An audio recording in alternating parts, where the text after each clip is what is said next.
quiet on the set, sound, camera, and action.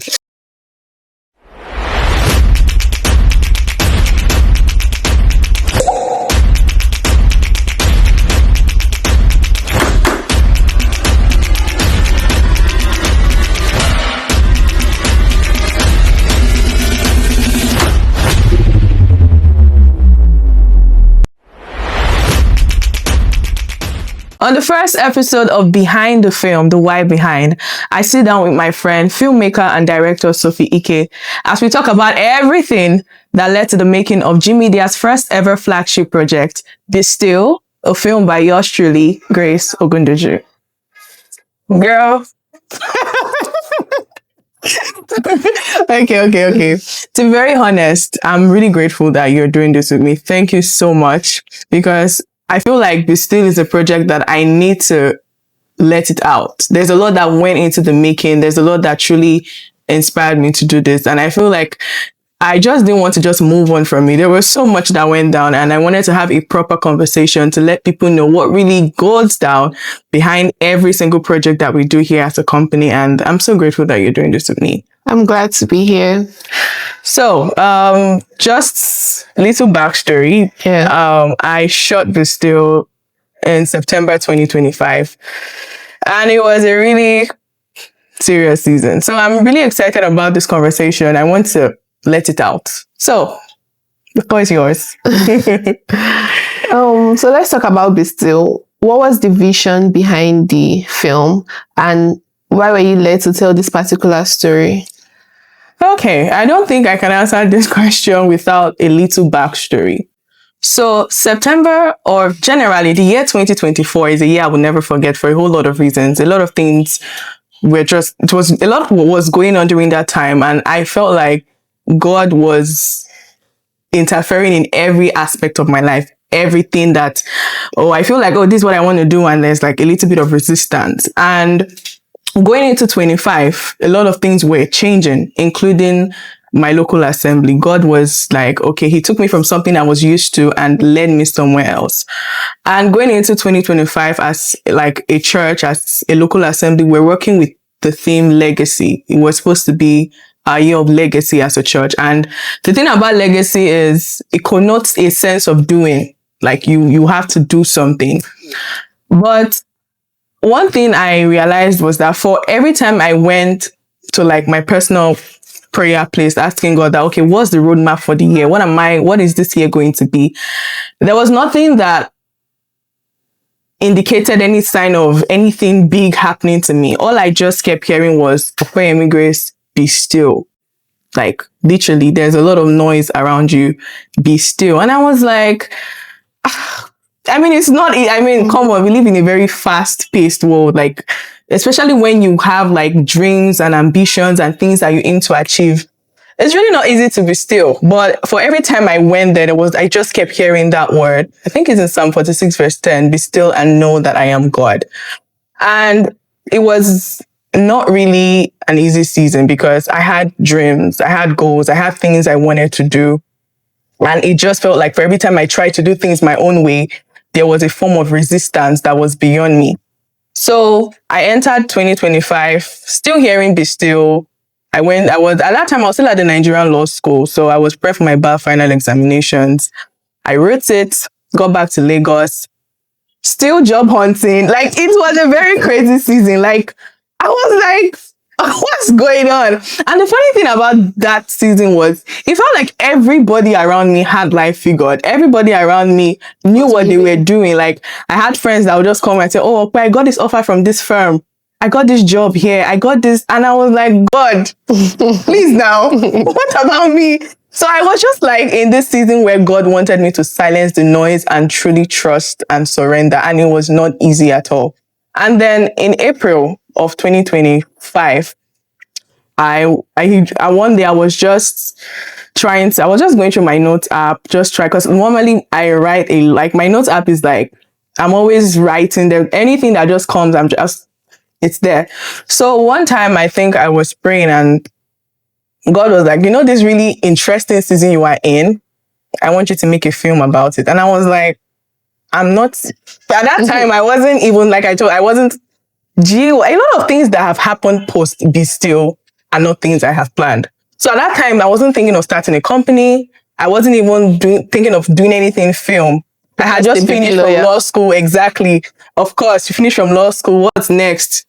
NYSC associate role, trainee associate role, you start working in 9 to 5. Like, that's just how things have always been, right? So it feels like you just have to follow what everybody else is doing.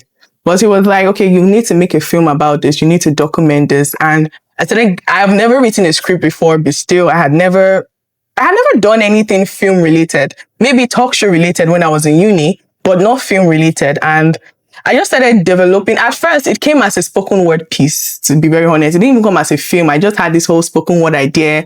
I had gone to the setting, which was Lufasi before. So I had known that, okay, I was going to shoot it at Lufasi. And I just started writing. It wasn't making sense at first because, like I said, it started from a spoken word piece. And I had this idea to just release it in 2025 of April. But we'll get into that later. But essentially, Be Still was inspired by a very serious season in my life where I learned to trust God, even when it didn't make sense, even when I had plans, even when I had goals, I had visions, and it just felt like God wanted me to trust and surrender. So that was the biggest inspiration behind it. That's amazing. So, what does Be Still represent for you as personally as Grace and professionally as a filmmaker?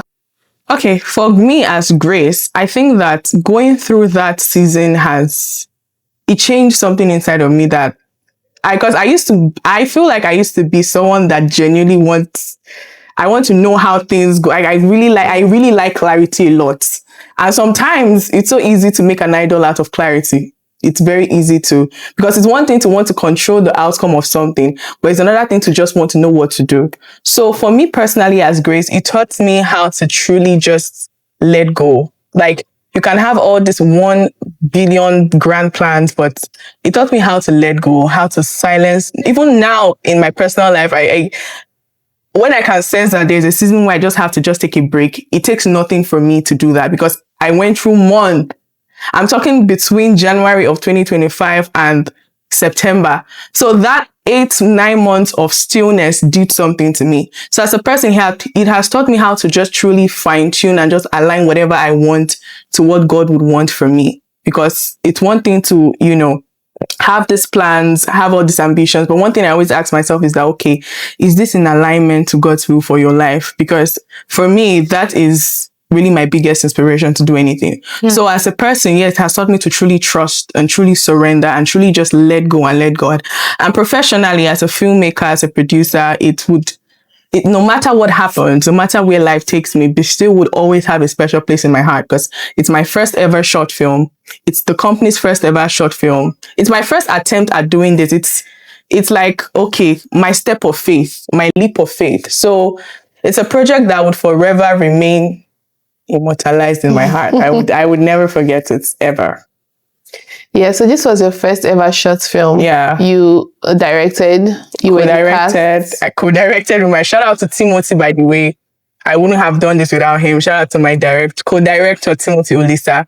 We've known each other since we're in high school, so he's the one. Shout out to him. One call away. Yeah, one call away, exactly. So yeah, co-directed it with him. I wrote it, produced it, executively produced it, starred in it, edited it. Bro, I was a one-man army on this project. I'm not going to lie.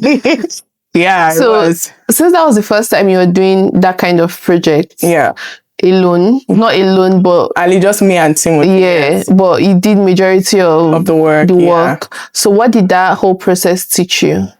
Oh my God, I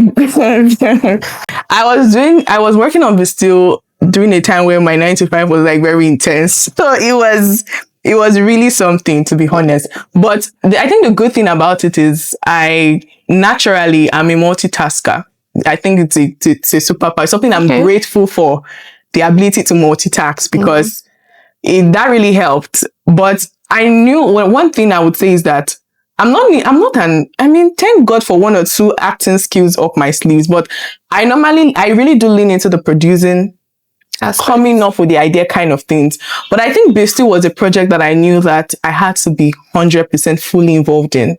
So I had to bring whatever. Did I do a lot of acting? maybe facially just trying to like portray the emotions, but I knew it was a project I had to be fully involved in, not just in the writing or the producing, but also in the acting. So it was a lot, but I think it sharpened my multitasking skills, and it made me like, it just showed me that you can really do anything you put your heart to with God on your side. So it did a lot to me. It really did. And I'm just so grateful for that my first ever project, brought that outside of me or inside of me. So I'm grateful. Okay, so was there a time during the production that everything was like falling apart? Oh, I want to say this one. This one. And how did you push through?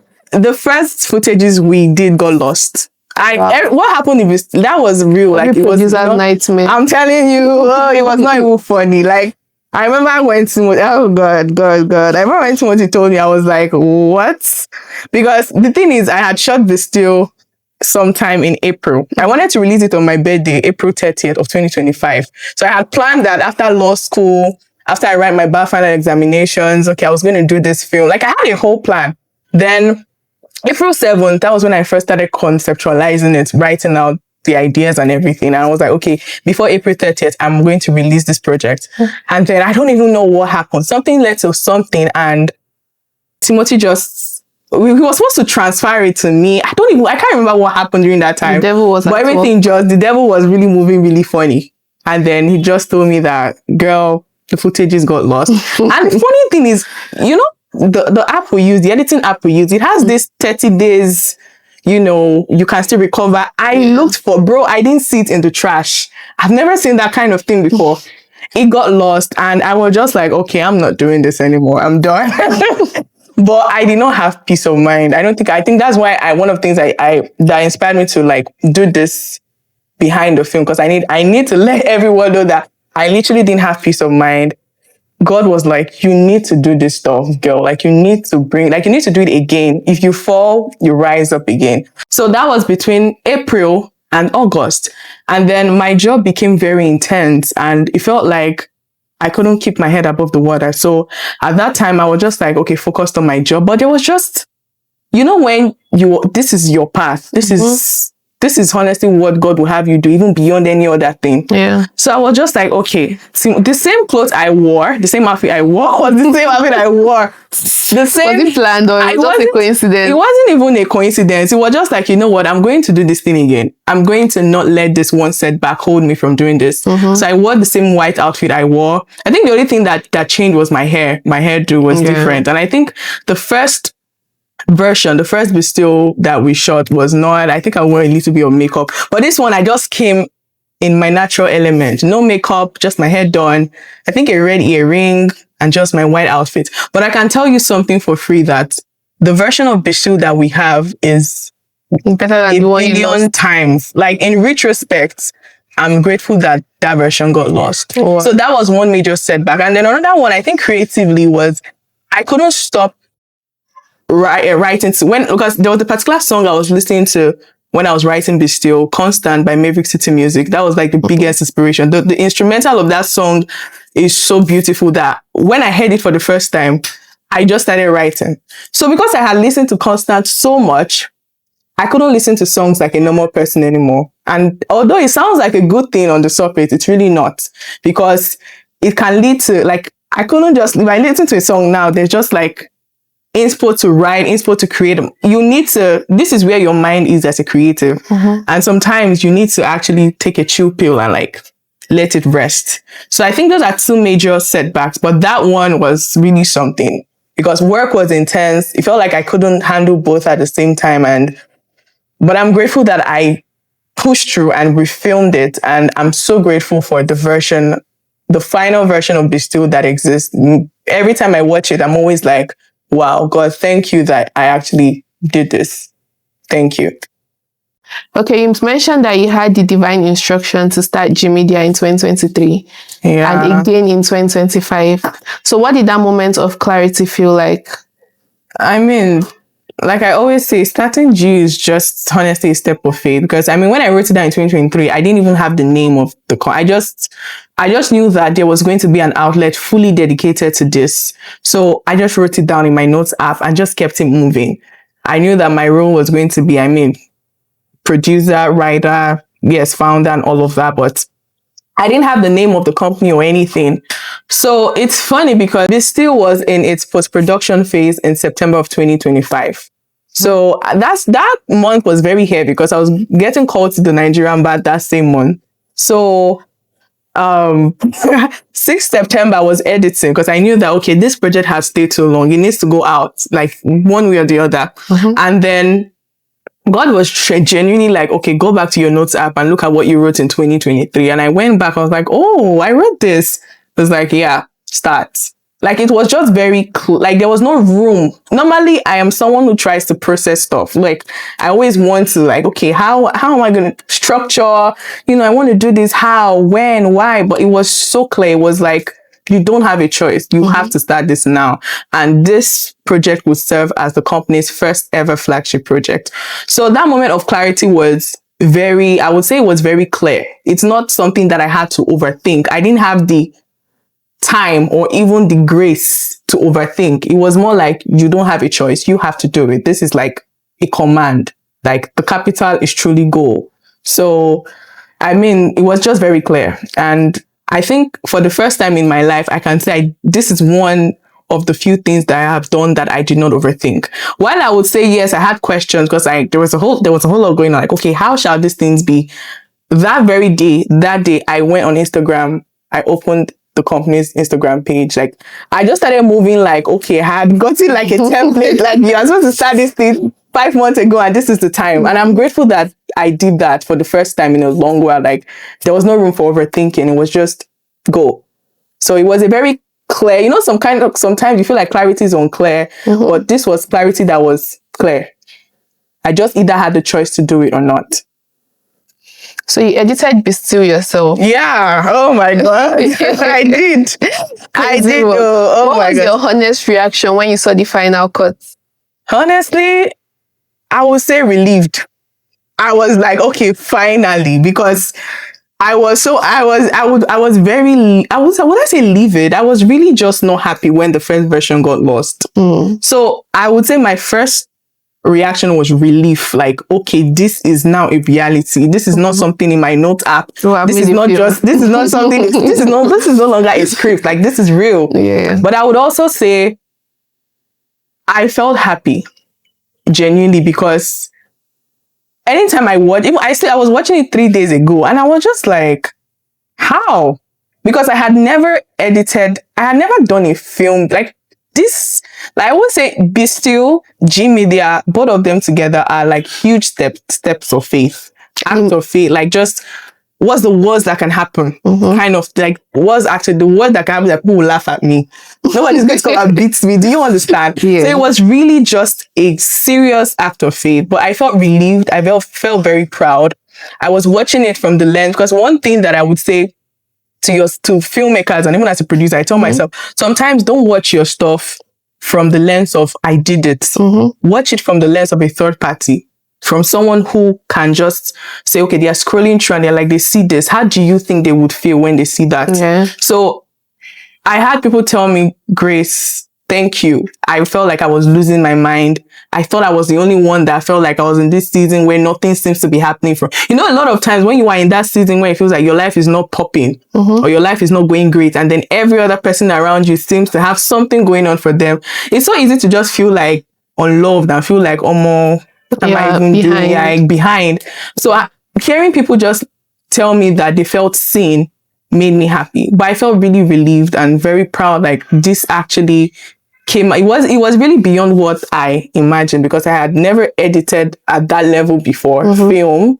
It was really intense work, going back and forth with the voice. So I remember, like, oh my goodness, Be Still. It was really something. But I felt really relieved and really happy when I saw the final version. It's really, really beautiful, if I say so myself. So were you nervous about how people would receive Be Still, considering that it was personal and the faith-based story? I was just nervous that I was posting it. I'm sorry. Like, in that very moment, I wasn't really concerned about like the reception per se. It was more like, okay, you are actually doing this. Like, like I said, like, I remember posting that I didn't come on Instagram for 2 days. I was just like, I don't want to see any notification. I don't want to know what's going on. It was more about the fact that I was doing it than the reception per se. So I wasn't nervous about like how people would receive it, because it came from a genuine place. It came from a true place. And I knew that there would be at least one person that would resonate with the story. So I was just never, when you're doing something you've never done before, there's always that, what am I doing? Oh my God, people are going to see this. Oh my God, my coworker is going to see this. My friend from school is going to see this. Like, what is she doing? But in respect to like the story, considering that it's very personal and faith rooted, I wasn't like nervous, because there's just always one person that would relate. And a whole lot of people were surprisingly in that season where it just felt like nothing was working for them. And they were like, that film made them just feel seen. And it really made me genuinely happy. So yeah, I wasn't necessarily like worried about the reception. I was just like, whenever that I was doing it in the first place.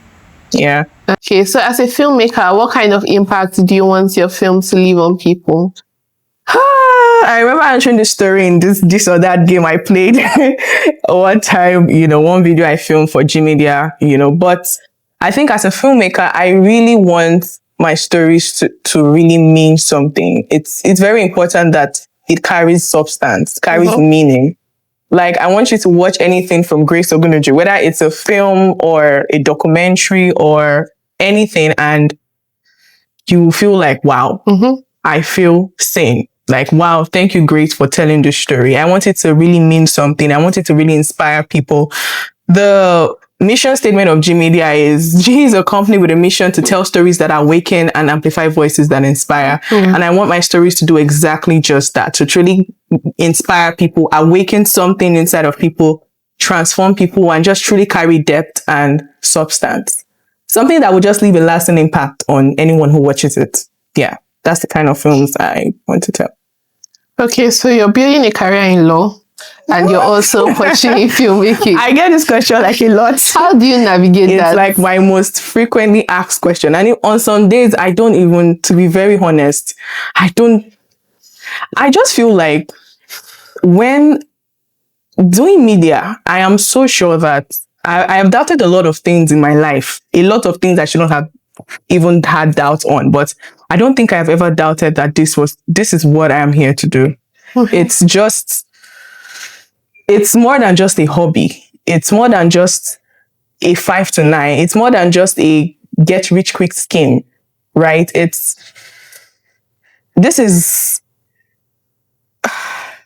I made a video earlier on, I think 2 days ago on Instagram, talking about purpose. And while I truly believe that your career path can be a tool, via which one can fulfill purpose, I know that that's not entirely what your purpose is. Do you get? But I know that media in its entirety, whether it's me hosting an event or me being the brain behind a compelling production, is one of the tools via which God would have me fulfill my purpose in life. This means so much to me than just another thing I do on the side. So I feel like when you are very aware of what you are here to do, you would always find a way. I'm not going to come out here and say that it's the easiest thing in the world to do. Law is demanding, whether you are in-house, whether you're working in a law firm, whether you are a litigation lawyer. So law is a lot, right? It's a demanding career path. Media, filmmaking, I mean, and it's funny, both of my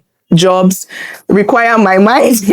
Like there are no breaks. I always tell my friends and jokingly say that my head is compartmentalized, half law, half media. So I just know when to like switch. But I think for me, it's just the awareness on the fact that this is a tool via which God would have me fulfill my purpose here on earth. So that keeps me going. I mean, that just keeps me going on the hard days. I find a way to just, find a rhythm where both can work hand in hand. Maybe. I mean, I know that there will be a time where I don't know when that is going to be. I'm not going to lie. Even when I eventually get to pivot fully, I know, yes, that time may come. But as of now, I know that because I just want to say this. I also want that because I'm building a company and I definitely cannot escape that 9 to 5 experience. There is so much that working in 9 to 5 has done. Like, it has built my interpersonal skills. Teach you. It has, taught me a lot of things. It has taught me initiative. How to. It's very fundamental to. And I don't want to generalize, because I know that everybody's path is different. Some people, when they are called to do this, God is like, leave everything and just focus on this. So I know that God deals with us differently. But for me personally, I really don't need that corporate girl experience. It's teaching me a lot of things. And, I believe that, I think just like Isaiah 60:22 says, even when I get to eventually pivot, like when the time is right for me to fully pivot, I would. But for now, I just have to continue finding that rhythm. I'm not going to come out here and say that it's the easiest thing in the world to do. I'm not going to come out here and say there are some days that are not hard. There are some days that it's like very demanding. Sometimes I get home really late from work, 10 p.m., 9:30 p.m. because I have deliverables waiting for me. But the awareness on why I am towering this media path keeps me going on the hard days. So yeah, that's it. If someone watching this right now feels torn between logic and calling, what advice would you give to that person? Okay, so if you are torn between logic and calling, I'm not going to lie to you. It's going to be hard to actually choose calling, because you are thinking of a lot of things. You're thinking about yourself. Sometimes you're thinking about what people are going to say. But I'm a lawyer by profession. Why should I pursue a path in filmmaking? You're thinking about a whole lot of things. But what I would advise that person to do is jump. Like, jump knowing that someone will catch you. It's just like them telling you to go to like the top of like a 3-story building and maybe there's a foam on the floor.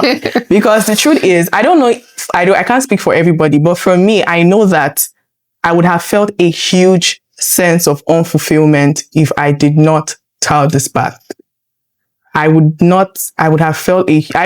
have known that there's something you're supposed to be doing that you're not doing. I'm not going to assure you that it's going to be easy. It's not. It's not going to make sense. Half of the time, when God says do something, I promise you it would not make sense.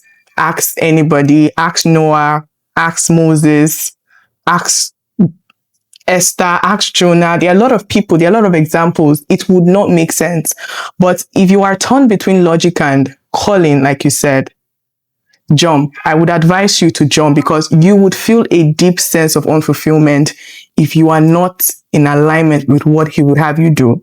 You would know that, okay, this is something I'm supposed to be doing and I'm not doing it because I'm scared. I'm concerned about what people are going to say or think about me. I'm worried. I feel like I don't have the resources. I don't have the capital. Because sometimes, and oftentimes even, the capital is truly to go.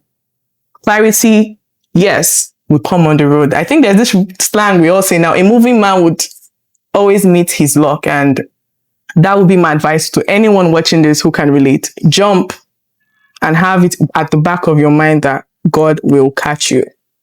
He that has sent you will back you up. Yeah. Yeah. If you could speak to the version of yourself in 2023, the girl that first wrote G Media in her notepad, what would you say to her? Honestly, what would I say to me? I feel like I would have said, there was no need to overthink it when you wrote it in 2023. There was no need to have said, how shall these things be? Especially when you know that you're not on a frolic of your own. You're not doing this because you want to be famous, or because you are money obsessed, or because you think it's the next get rich quick scheme, or the next big thing, or that's what everybody's doing. You're doing it because you know, without any iota of doubt, that this is what God will have you do. So there was no need to overthink it. There was no need to overthink it. So when I wrote it in 2023, I was just like, why, how? But I wrote it down because I wanted to come back and see if this would ever happen. And girl, I'm happy to announce to you that it actually did happen. Yeah. It did. And I'm so, so grateful to God. I really am. Wow, that's amazing. It's so good to actually see the movie and see your vision come to life. Yeah, because that's the desire of every filmmaker. It's one thing to have a vision in your head, and that thing to actualize it and see it you know, and how people also receive it. Yeah. So that's amazing. Well done. Thank you so much. And thank you so much for doing this with me. I feel relieved. I've not spoken about Be Still like since. It felt like I wanted to move because I mean, obviously you're going to the next thing, right? The next project. But I wanted to tell this story and just let people know that there's a whole lot that goes behind anything we do at G. I think that is the core. This segment is dedicated to every project we do. And starting off with Be Still is such a full circle moment because when I wrote this film, I was really in a season where nothing was making sense. I was applying for jobs, getting no response. I was broke. I was just not like, my life was not going great. And, you know, it was an outlet to release everything I was feeling inside that, okay, fine, I'm going to trust, I'm going to surrender, and God, just do what only you can do. And post Be Still, I'm just grateful that for the first time in my life, I did not try to control the outcome. And I just let go and let God do his thing.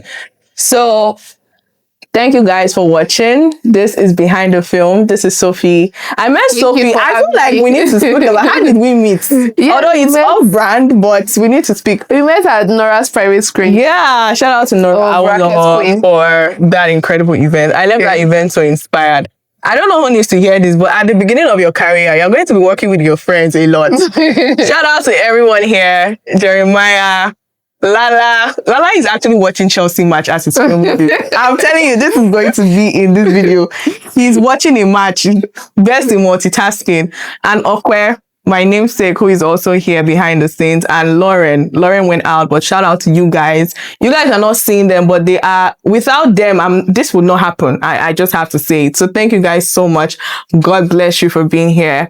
Thank you guys for watching till the end. I hope this truly inspired you to truly trust. Be Still is about, or behind the film, the why behind Be Still is about trust, about surrender. I'm not going to assure you that it's going to be easy. I promise you there will be days you will cry. There will be days you will be like, why me? There will be days that would not make sense. You would have to clap and celebrate others when it feels like nothing is going on in your life. But I can assure you that it is worth it. You would see the fruit of what it truly means to trust God and surrender and let him have his way in your life. So this is Grace Ogundoju from G, just in case you're wondering. And this is my friend Sophie Ike, filmmaker and director. So shout out to Sophie. Sophie, thank you so much. Really it's grateful. my pleasure to be here. I'm glad to be a part of something so beautiful, and I can't wait to see how far you go. I can't wait to see how far you go too. Sophie is a director. Like, bro, she was directing this when she was sitting here. I don't know how she does it, but she's really, really, really good at what she does. So please follow her on Instagram at just Sophie Claire. No, it's Sophie Claire. Okay, Sophie _ Claire. Okay, yeah, Sophie _ Claire is going to be in the description box below. And I'm Grace, founder and creative lead of G Media, Grace Ogundoju. So please I hope this I hope this inspires someone out there to truly trust. That is what this segment is all about. So please share, subscribe, turn on your post notification. I'm officially in my YouTube era now. Turn on your post notification so that and also subscribe to G Media headquarters. Like, this is a collaboration post, as you can see, right? I'm just here. G is actually who is doing this entire thing. So please turn on your post notifications so that whenever we post something, because I can assure you that there is a whole lot coming as a company. I'm so excited for all that is to come. Thank you for watching. God bless you.